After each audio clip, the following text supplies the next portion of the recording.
जय हिंद। आप सभी का स्वागत है आपके अपनी YouTube channel Pramod sir Varanasi में। आज के इस वीडियो में हम कवर करेंगे साहित्यिक रचनाओं से 100 से प्लस अधिक रचनाएं कवर करेंगे। और इसमें महादेवी वर्मा, जयशंकर प्रसाद, मैथिली शरण गुप्त, हजारी प्रसाद द्विवेदी की जो महत्वपूर्ण रचनाएं हैं जो बार बार एग्जाम में पूछे जाते हैं, इसको हमने अलग अलग वीडियो में कवर भी किया था, लेकिन यह मैराथन वीडियो है, यानी सभी वीडियो का कलेक्शन एक साथ दिया जा रहा है ताकि आपको एक ही वीडियो में याद हो जाए। तो चलिए स्टार्ट करते हैं। इस वीडियो को बिल्कुल पेशेंस के साथ देखिएगा। वीडियो चाहे जितनी लंबी हो, लेकिन आपके यहाँ से नंबर कन्फर्म होना तय है। तो चलिए स्टार्ट करते हैं वीडियो को। और सबसे पहले हम लोग महादेवी वर्मा की जितनी रचनाएं हैं इसको याद करेंगे बिल्कुल ट्रिक के माध्यम से, और जो बेसिकली क्वेश्चन बनते हैं इसको भी साथ में देख लेंगे। जैसे सबसे पहले हम कवर करेंगे महादेवी वर्मा की रचनाओं के बारे में। तो महादेवी वर्मा को क्या कहा जाता है? इनको आधुनिक युग की मीरा कहा जाता है। क्या कहते हैं? महादेवी वर्मा को आधुनिक युग की मीरा कहा जाता है। और महादेवी वर्मा का जन्म हुआ था फर्रुखाबाद जिले में, और इन्हें ज्ञानपीठ पुरस्कार दिया गया था। किस पुस्तक के लिए? यामा के लिए ज्ञानपीठ पुरस्कार दिया गया था। और किस वर्ष दिया गया? 1982 में। याद रखिएगा, दोनों चीज़ें इंपॉर्टेंट हैं। किस पुस्तक के लिए दिया गया था? यामा के लिए। अगर पूछे किस वर्ष दिया गया तो 1982 में।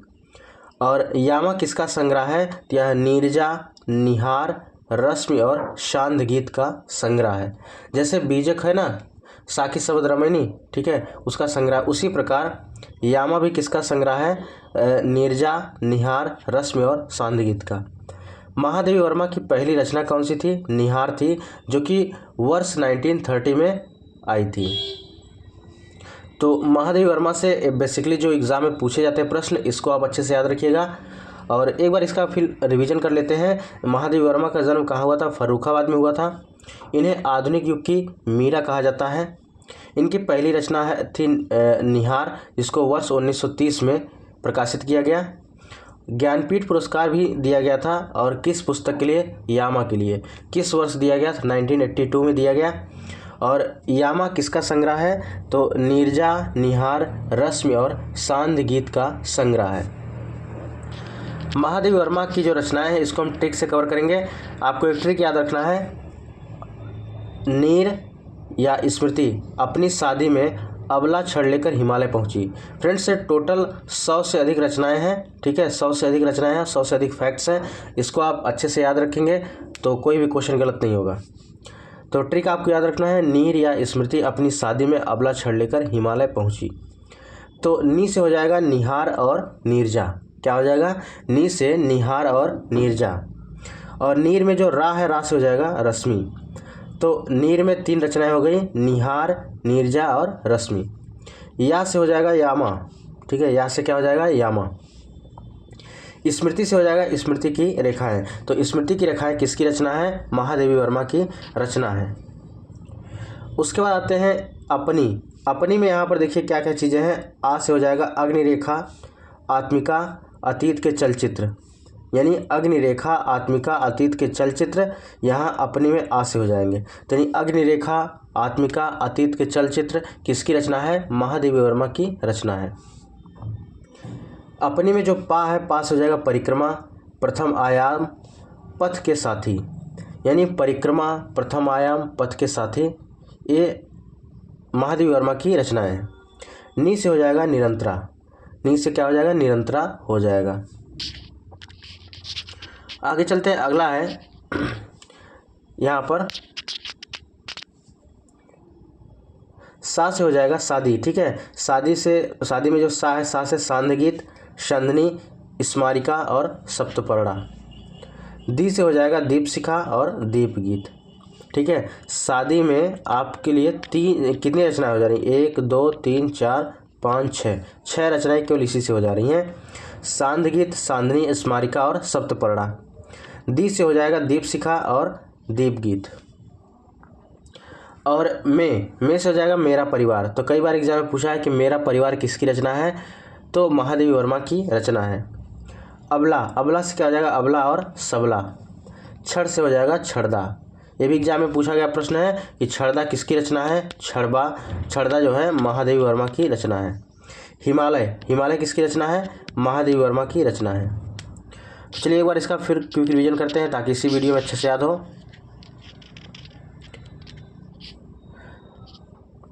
पहला यहाँ पर महादेवी वर्मा, इनका जन्म फर्रुखाबाद में हुआ। इन्हें आधुनिक युग की मीरा कहते हैं। पहली रचना इनकी निहार थी, 1930 में प्रकाशित हुई। ज्ञानपीठ पुरस्कार भी दिया गया था वर्ष 1982 में यामा के लिए। और यामा किसका संग्रह है? नीरजा, निहार, रश्मि और सांदगीत का। अब यहाँ पर एक ट्रिक आपको याद रखना है। नीर या स्मृति अपनी शादी में अबला छड़ लेकर हिमालय पहुँची, तो नी से हो जाएगा निहार और नीरजा, रा से रश्मि हो जाएगा, या से यामा, और स्मृति से स्मृति की रेखाएं। आ से कई रचनाएं हैं, जैसे यहाँ पर देख लीजिए, आ से अग्निरेखा, आत्मिका, अतीत के चलचित्र। क्या है? अग्निरेखा, आत्मिका, अतीत के चलचित्र। पा से हो जाएगा परिक्रमा, प्रथम आयाम, पथ के साथी, और नी से हो जाएगा निरंतरा। नेक्स्ट है शादी। शादी में जो सा है, सा से सांदगीत, संधनी, स्मारिका और सप्तपर्णा हो जाएगा। दी से दीपशिखा और दीप गीत। अगला है कि में से क्या हो जाएगा? मेरा। ठीक है, में से क्या हो जाएगा? मेरा परिवार। कई बार एग्जाम में पूछा है मेरा परिवार किसकी रचना है, तो महादेवी वर्मा की रचना है। अबला सबला, अबला से क्या हो जाएगा? अबला और सबला। छड़ से छड़दा और हिमालय। ये सभी महादेवी वर्मा की महत्वपूर्ण रचनाएं हैं और यही घुमा फिरा के एग्जाम में बार बार पूछी जाती हैं। तो इस वीडियो को आप मल्टीपल टाइम में रिवीजन करते रहिए, क्योंकि इसका हमने अलग से प्लेलिस्ट भी क्रिएट कर दिया है ताकि कोई भी आपको दिक्कत ना हो। तो आप कहीं भी रहिए, आप वीडियो को चला दीजिए और उसके बाद इसको ईजिली देखते रहिए। और जब देखिए बार बार सुनेंगे तो आपके सब कॉन्शियस माइंड में सेट हो जाएगा और एग्जाम में जब प्रश्न आएगा तो आप सही पर टिक करेंगे 100%। इसको रटने की कोशिश मत करिए, इसको बार बार आप सुनिए। चलिए अब अगली रचना है जयशंकर प्रसाद की। ठीक है, याद रखिएगा जयशंकर प्रसाद की रचना है। और जयशंकर प्रसाद से जो महत्वपूर्ण चीज़ है इसको देख लेते हैं। जयशंकर प्रसाद का जन्म हुआ था काशी में, वाराणसी में। तो इसके लिए एक ट्रिक है। ठीक है, जयशंकर प्रसाद की जितनी रचनाएं हैं इनको याद करने के लिए एक ट्रिक है। आज एक सज्जन काका ग्राम में इश्क और प्रेम की झलक जैसे देखे को दिखाते ही चित्र शोक और ध्रुव में आंधी छा गई। ठीक है, आज एक सज्जन काका ग्राम में इश्क और प्रेम की कहानी जैसे ही दिखाए, झलक जैसे दिखाए, तुरंत चित्र शोक और ध्रुव में आंधी छा गई। और छा से हो जाएगा छायावादी युग के कवि हो जाएंगे। यानी जयशंकर प्रसाद किस युग के कवि हैं? छायावादी युग के कवि हैं। अब इसको एक एक पॉइंट अच्छे से याद करते हैं कि आज से क्या हो जाएगा? आज में जो आज है, आज से हो जाएगा अजात शत्रु। और आ से क्या हो जाएगा? आंसू। और जा से जन्मेजय का नाग यज्ञ। याद रखिएगा, इंपॉर्टेंट है। आज से अजात शत्रु और आज में जो आ है, आ से हो जाएगा आंसू और जा से हो जाएगा जन्मेजय का नाग यज्ञ। नेक्स्ट है एक से क्या हो जाएगा? एक घूंट। तो कई बार एग्जाम में पूछा है कि एक घूंट किसकी रचना है? जयशंकर प्रसाद की रचना है। सज्जन काका, तो सज्जन से हो जाएगा सज्जन। सज्जन किसकी रचना है? जयशंकर प्रसाद की रचना है। काका से हो जाएगा कामायनी। ठीक है, कामायनी, कामना, कानन कुसुम, ये सभी जयशंकर प्रसाद की रचनाएं हैं। ग्राम किसकी रचना है? जयशंकर प्रसाद की रचना है। कई बार एग्जाम में पूछा गया है, तो इसको भी याद रखिएगा, इंपॉर्टेंट क्वेश्चन है। इश्क में आपकी 4 रचनाएं हो जाती हैं, जैसे ई से हो जाएगा इरावती, सा से हो जाएगा स्कंदगुप्त, और यहाँ पर चंद्रगुप्त और कल्याणी। तो इश्क से 4 रचनाएं हो गई, इरावती, स्कंदगुप्त, चंद्रगुप्त और कल्याणी। कल्याणी किसकी रचना है? जयशंकर प्रसाद की रचना है। अगला क्वेश्चन है, देखिए यहाँ पर प्रेम से क्या हो जाएगा? प्रेम पथिक। झलक से हो जाएगा झरना, लहर और कंकाल। ये सभी की रचनाएं हैं? जयशंकर प्रसाद की रचनाएं हैं। चित्र से हो जाएगा चित्राधार। क्या हो जाएगा? चित्राधार। किसकी रचना है? जयशंकर प्रसाद की रचना है। शोक से हो जाएगा शोकोच्छ्वास। कई बार एग्जाम में पूछा है, शोकोच्छ्वास किसकी रचना है? जयशंकर प्रसाद की। ध्रुव स्वामिनी और आधी, ये सभी जयशंकर प्रसाद की रचनाएं हैं। चलिए इनकी सभी रचनाओं को एक बार फिर से क्विक रिवीजन करते हैं ताकि इसी वीडियो में याद हो जाए।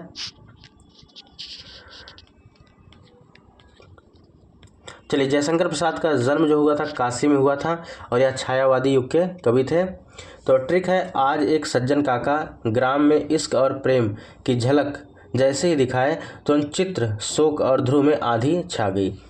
तो आज से हो जाएगा अजात शत्रु, और आज में जो आ है, आ से हो जाएगा आंसू, जा से जन्मेजय का नाग यज्ञ। एक से हो जाएगा एक घूंट। सज्जन इनकी रचना है। काका से कामायनी, कामना, कानन, कुसुम, ये जयशंकर प्रसाद की रचनाएं हैं। ग्राम, ग्राम भी जयशंकर प्रसाद की इम्पोर्टेंट रचना है। नेक्स्ट है इश्क। इश्क में यहाँ पर 4 रचनाएं हो जाती हैं। इश्क में ई से इरावती, स्कंदगुप्त, चंद्रगुप्त और कल्याणी।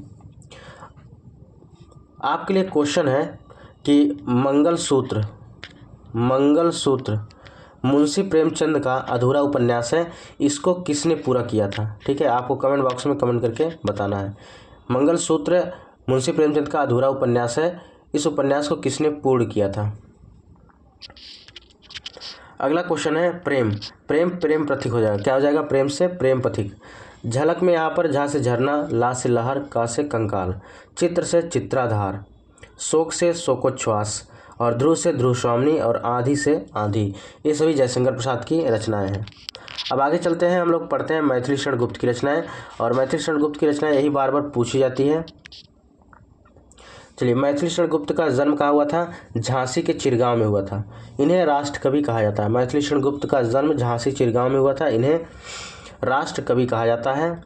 और ट्रिक क्या है? विजय चंद्र सर की जय, आप हिंदी व मैथ भाषा के हमारे झक्कास गुरु हो। तो 3 बार ट्रिक को याद करिएगा, याद हो जाएगा, कहिएगा बार बार। विजय चंद्र सर की जय, आप हिंदी व मैथ भाषा के हमारे झक्कास गुरु हो। और वी से देखिए क्या हो जाएगा? वी से विष्णु प्रिया हो जाएगा। क्या हो जाएगा? वी से विष्णु प्रिया हो जाएगा। याद रखिएगा, वी से विष्णु प्रिया हो जाएगा।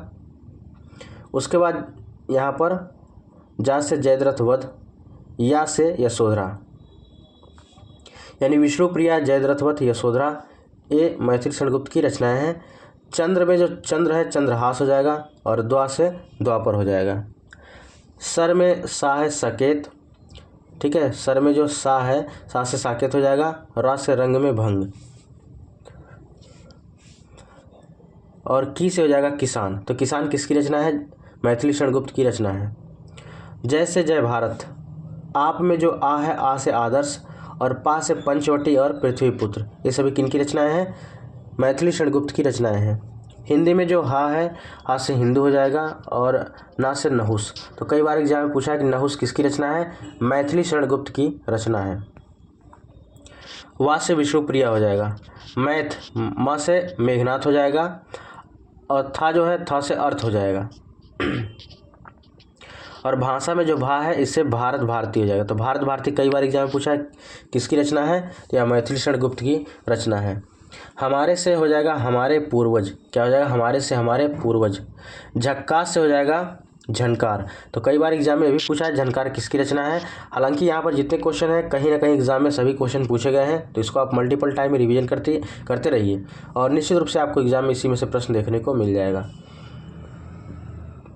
उसके बाद गुरु से हो जाएगा गुरुकुल और रू से हो जाएगा रुबाइयात उमर खयाम, हो से होली। तो मैथिली शरण गुप्त की सभी रचनाओं को एक बार फिर से देखते हैं ताकि इसी वीडियो में याद हो जाए। चलिए, मैथिली शरण गुप्त का जन्म झांसी चिरगांव में हुआ था, इन्हें राष्ट्र कवि कहा जाता है। ट्रिक है विजय चंद्र सर की जय, आप हिंदी व मैथ भाषा के हमारे झक्कास गुरु हो। तो विजय से हो जाएगा विष्णुप्रिया, जयद्रथ वध, यशोधरा। चंद्र से चंद्रहास और द्वापर, सर से साकेत और रंग में भंग, की से किसान, जय से जय भारत, आप से आदर्श, पंचवटी, पृथ्वीपुत्र। हिंदी से हो जाएगा हिंदू और नहुस। वा से विष्णुप्रिया। मैथ से हो जाएगा मेघनाथ और था है वह अर्थ को दर्शाता है।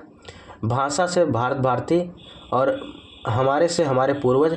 झक्कास से झनकार, गुरु से गुरुकुल और रुबाइयात उमर खयाम, हो से होली।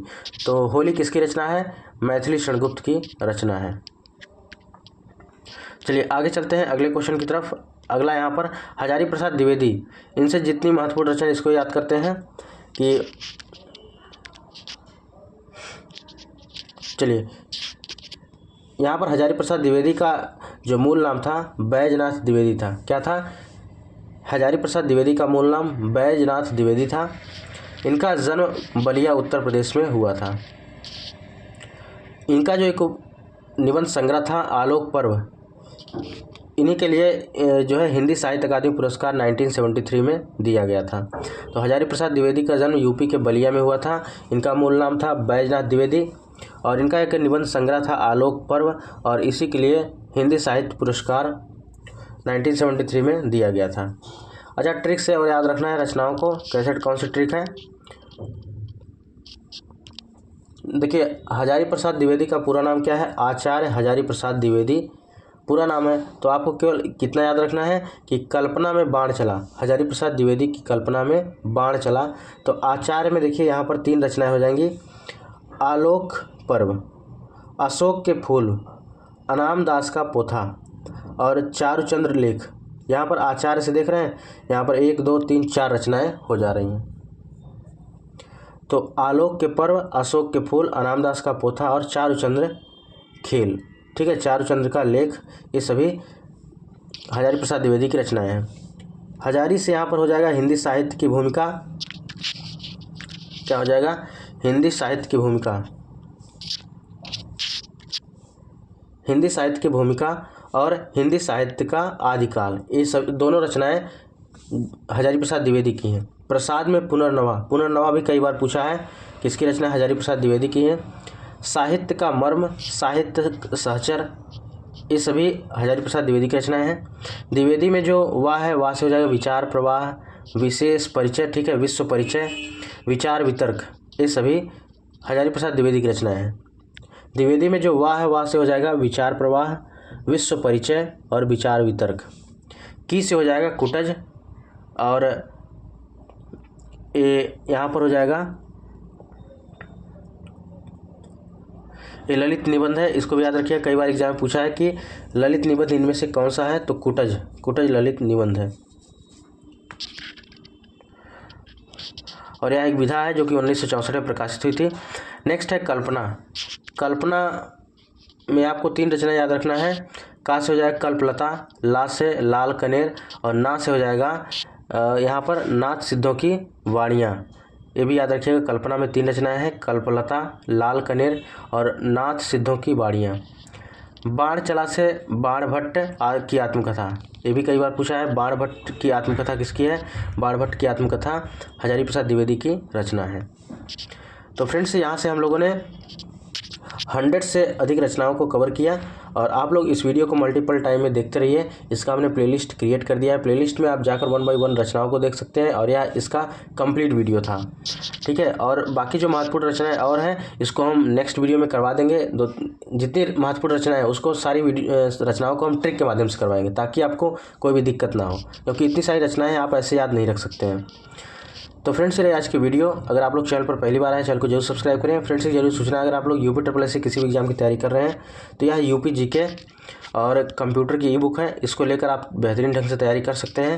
जो स्क्रीन पर नंबर दिख रहा है 9793661506, अगर आप कंप्यूटर लेना चाहते हैं तो 149 रुपये पेमेंट करके स्क्रीनशॉट अपना नाम और डिस्ट्रिक्ट इसी नंबर पर सेंड करेंगे। व्हाट्सएप नंबर और फ़ोन पे नंबर दोनों हैं, और थोड़ी देर बाद इसका ई बुक आपके प्राइवेट व्हाट्सएप पर मिल जाएगा। उसी प्रकार अगर आप यूपी जीके लेना चाहते हैं 125 रुपये पेमेंट करना है, पेमेंट करके सेम एज इट इज उसी प्रकार प्रोसेस है। तो फ्रेंड्स, ये रही आज की वीडियो। बाकी अगर आप लोग चैनल पर पहली बार आए, चैनल को जरूर सब्सक्राइब करिएगा। साथ ही साथ वीडियो के डिस्क्रिप्शन बॉक्स में टेलीग्राम का लिंक दिया गया, टेलीग्राम को भी आप लोग ज्वाइन कर लीजिए, ताकि जो भी वीडियो का अपडेट हो या जो भी सूचनाएं हो सबसे पहले उस पर अपडेट कर दी जाती हैं। और फ्रेंड्स, आप लोग तैयारी अच्छे से करते रहिए, यह लास्ट चांस है इस बार, और इतनी बड़ी वैकेंसी अब जल्दी देखने को नहीं मिलने वाली है, ठीक है। तो फ्रेंड्स, मिलते हैं नेक्स्ट वीडियो में अगली रचना के साथ। तब तक के लिए जय हिंद, वंदे मातरम, खुश रहिए और मस्त रहिए।